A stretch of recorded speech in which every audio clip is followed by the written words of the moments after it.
A inteligência artificial e os avanços da tecnologia abriram as portas também para o crime digital. O ano de 2025 já é considerado dos mais críticos quando se fala em cibersegurança. E para explicar melhor esse cenário, dar dicas para as empresas, a gente conversa agora com o Alberto Jorge, que é especialista em cibersegurança, CEO da Trust Control. Olá, seja muito bem-vindo aqui ao Destaques. Eu queria que você começasse explicando para a gente como é que foi esse ano de 2025, quando a gente fala sobre IA, né? Teve um boom muito grande, mas aliado a isso tem esse outro lado, né, da moeda, Alberto? Perfeitamente, Marina, tudo bem? Então, realmente em 2025 foi um ano de consolidação da inteligência artificial, né? A gente viu aí nos outros anos um burburinho muito grande, muita gente falando da IA, mas muita gente ainda na prática adotando pouco, né? Então a gente vê agora em 2025 uma consolidação, foi uma adoção massiva, não só por conta das pessoas, né?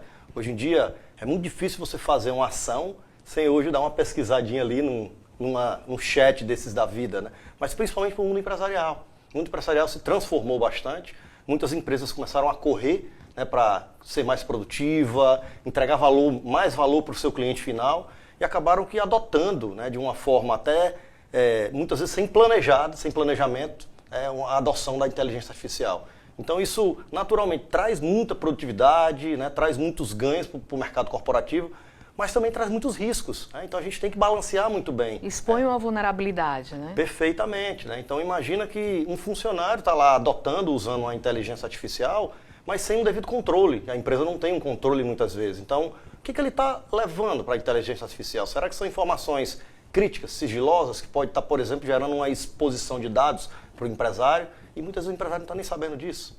Então, esses são alguns pontos aí que a gente viu, né, olhando para a inteligência artificial. E no Ceará, esse cenário é mundial, nacional, ele se repete? Como é que está o Ceará nessa situação? Perfeitamente. Esse é um cenário mundial, né? A gente, quando pensa muito em tecnologia, a gente acaba olhando muito ainda o mercado americano. O mercado americano é quem normalmente está ditando ali as políticas do mercado de tecnologia e cibersegurança. Então, muitas das coisas acabam começando por lá, né? E eu dizia muito, em muitas falas que eu trazia, de que essa curva de as coisas virem lá do mercado americano para o Brasil chegava a 2 anos. Hoje em dia a gente vê isso reduzindo bastante, então é quase que instantâneo. Naturalmente tem uma questão de maturidade aqui. Então você pega o mercado que já é muito maduro, né, que já sabe que precisa adotar, não precisa ser convencido. Tá? Aqui ainda no Brasil, especialmente no Ceará, a gente ainda tem que trabalhar muito a educação das pessoas, para elas entenderem que de fato isso é um problema, né, e elas não estão ainda preocupadas, elas muitas vezes estão sendo reativas, né, ou seja, esperam um problema acontecer, uma exposição de dados, um ataque, né, mais complicado para poder reagir. Isso que eu ia te perguntar, né? Quais são os principais ataques hoje que acontecem, né? De que forma que esses ataques prejudicam as empresas? Perfeitamente. É bom a gente dividir, né? Porque assim, a inteligência artificial, como a gente falou, ela está presente em muita coisa hoje em dia, né? Então assim, a gente tem eu acabei de comentar, um colaborador que usa a IA, né? E ele está querendo ser produtivo, como eu acabei de falar também. Então muitas vezes ele quer entregar o trabalho dele melhor, mais rápido, com mais qualidade. Então ele acaba adotando essas ferramentas de IA, mas muitas vezes eles adotam uma ferramenta que é gratuita, né? E essas ferramentas gratuitas de IA, o que acontece? Elas ajudam muito. Mas se você ler normalmente aquele contrato, né, o termo de uso, do que eles podem fazer com os seus dados, você vai entender que esses dados não estão mais em sua posse. Eles passam esses dados, quem é o dono daquela ferramenta, ele pode passar a usar aquele dado. Então imagina que ele usou aquele dado para aprender e ele inclusive disponibilizou aquela informação para que alguém numa próxima consulta lá, ele traga aquele contexto. Então um colaborador, por exemplo, que está colocando dados nessa IA e são dados sigilosos, ele pode estar gerando um incidente na empresa. Então imagina um planejamento estratégico, imagina dados de salários, que são normalmente confidenciais, e vai até um pouco mais além, informações pessoais. Aí eu entro na LGPD, né? Porque eu estou falando muitas vezes a própria empresa gerar um problema de exposição de dados, inferindo a Lei Geral de Proteção de Dados, mas muitas vezes sim, não é algo intencional, é algo que de fato aconteceu porque o cara estava querendo ser mais produtivo.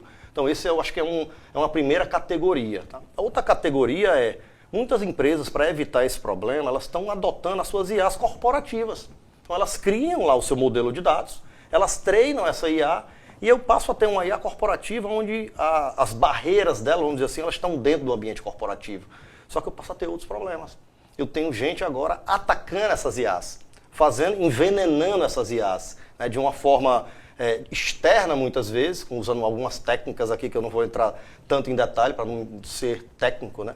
Mas eu tenho muitas vezes um ensinamento errado da IA corporativa, e essa IA corporativa ela pode começar a apresentar um comportamento malicioso, tá? E a gente também tem um outro porém, que muita gente está usando IA, e principalmente nessa área de tecnologia, pessoal de desenvolvimento de sistemas, por exemplo. Isso é um exemplo bem bacana. Por quê? Porque, mais uma vez, eu concordo que usando a IA eu vou ser mais produtivo. Mas muitas vezes eu não estou tendo uma análise crítica do que a IA está me entregando. E isso é muito ruim.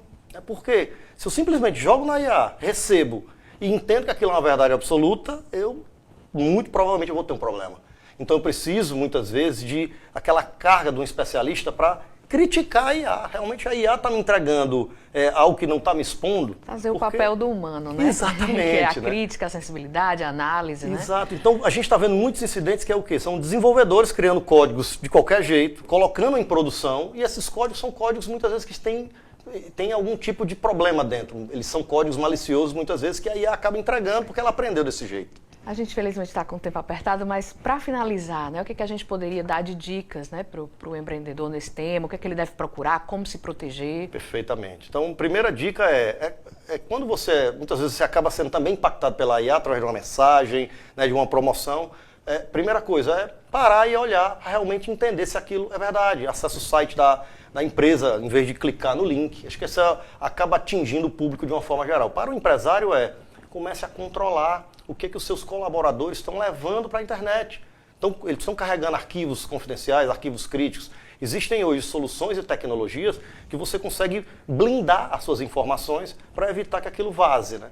E a adoção de modelos corporativos de IA. Essa é uma prática bem interessante para você minimizar esses problemas de vazamento de dados. Ok, muito obrigada pela sua participação, Alberto, que é especialista em cibersegurança, pelas dicas fundamentais aqui para o empreendedor. Eu que agradeço.